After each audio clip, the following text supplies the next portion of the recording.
Assalamualaikum warahmatullahi wabarakatuh. Perkenalkan, saya di Ajeng Anggi Zahrana dengan NIM 20134511139. Saya salah satu mahasiswa dari Poltekkes Kemenkes Tanjung Karang dari jurusan Kesehatan Lingkungan, program studi D3 Sanitasi reguler 3 semester 5. Saya di sini akan menjelaskan mengenai perencanaan instalasi pengolahan air limbah industri karet dari mata kuliah Pengelolaan Limbah Agroindustri yang dibimbing oleh Bapak Imam Santosa, SST MT. Perencanaan instalasi pengelolaan air limbah ini memiliki debit limbah cair yang dihasilkan industri karet sebesar 900 m3 per hari. Selanjutnya ada karakteristik air limbah industri karet atau pengolahan karet dan sudah tercantum dalam parameternya. Lalu ada standar baku mutu limbah cair industri karet yang sudah tertera dalam tabel, yaitu ada parameter dan lateks pekat dan karet bentuk ring. Lalu ada landasan teori. Definisi salah satu permasalahan lingkungan hidup yang sangat potensial adalah tercemarnya air. Upaya yang dilakukan untuk menghindari terjadinya pencemaran limbah yakni dengan membuat berbagai sarana dan instalasi limbah yang disesuaikan dengan situasi dan kondisi setempat dengan menggunakan acuan baku mutu limbah.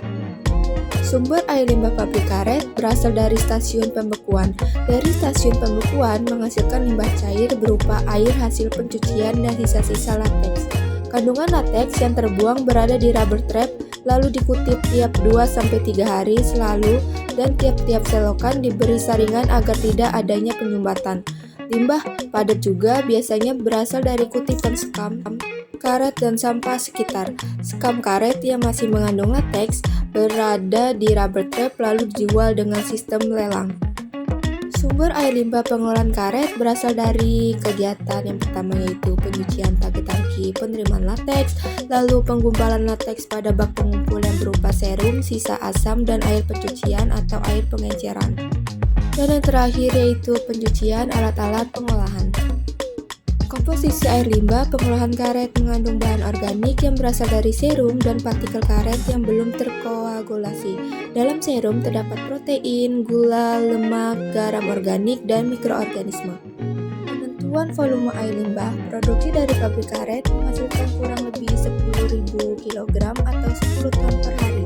Perhitungan dimensi urut pengolahan ditentukan dengan mempertimbangkan debit yang dihasilkan. Pengukuran debit limbah karet dilakukan dengan menghitung volume air yang digunakan serta sisa-sisa lateks yang terbuang, yaitu 900 m3 per hari. Ada beberapa parameter yang penting dalam pemantauan air limbah pengolahan karet, yaitu yang pertama BOD, selanjutnya ada COD, lalu TSS, lalu amoniak total, dan yang terakhir adalah pH atau derajat keasaman. Lalu yang kedua itu ada proses pengolahan dalam bak-bak. Yang pertama itu ada bak rubber trap, mempunyai total 18 kolam. Limbah bekuan dari rubber trap itu bisa dijual kembali, biasanya harganya lebih mahal karena masih mengandung lateks. Yang kedua itu ada bak anaerob. Dari kolam rubber trap, limbah mengalir melalui parit menuju inlet lalu masuk ke kolam anaerob. Sekam karet atau bekuan dikutip setiap hari menggunakan serokan yang terbuat dari pipa dengan cara digiring ke pinggir kolam. Hasil kutip sekam karet biasanya dapat dilelang untuk oleh perusahaan seperti membuat sepatu, sendal, ember, atau lainnya.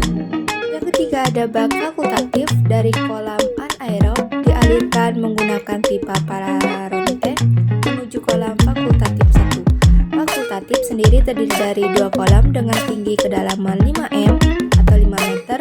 Di fakultatif juga dilakukan penarikan sekam dengan pipa serta membersihkan area kolam dari lumut serta daun-daun kering. Di fakultatif sudah tidak mengandung lateks. Yang keempat yaitu ada bak aerob 1, 2, 3. Kolam aerob 1 ada areasi gelembung udara untuk penambahan oksigen menggunakan difuser. Kolam aerob 2 sudah bersih sehingga alga sudah bisa hidup.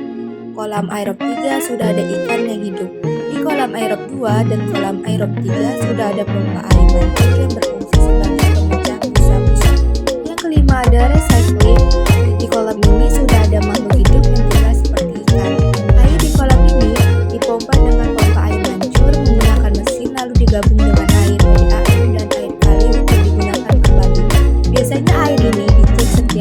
bulan sekali apakah air tersebut sesuai dengan baku mutu dan aman digunakan kembali.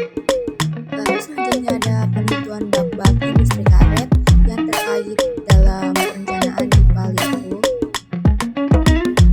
Lalu berikut ada diagram alir produksi industri karet yang sudah terampil.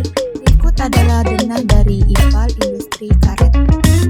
Selanjutnya yaitu perhitungan perencanaan dimensi IPAL industri karet. Lalu berdasarkan debit dan referensi yang digunakan, terbentuklah 7 bak dengan waktu tinggal yang berbeda-beda. Lalu dilanjutkan dengan menghitung volume tiap-tiap bak yang dimana rumusnya yaitu volume sama dengan debit dikali waktu tinggal. Lalu menentukan dimensi dari tiap-tiap bak. Setelah mencari volume dari tiap-tiap bak, maka dilanjutkan dengan mencari panjang dari setiap bak dengan rumus yaitu panjang sama dengan volume dibagi lebar dan dikali tinggi, maka akan ditemukan panjang dari setiap bak.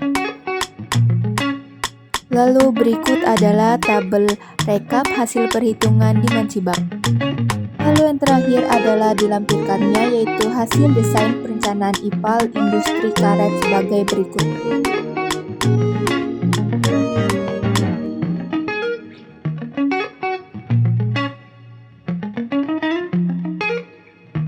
Sekian dari pemaparan saya dan terima kasih atas perhatiannya. Wassalamualaikum warahmatullahi wabarakatuh.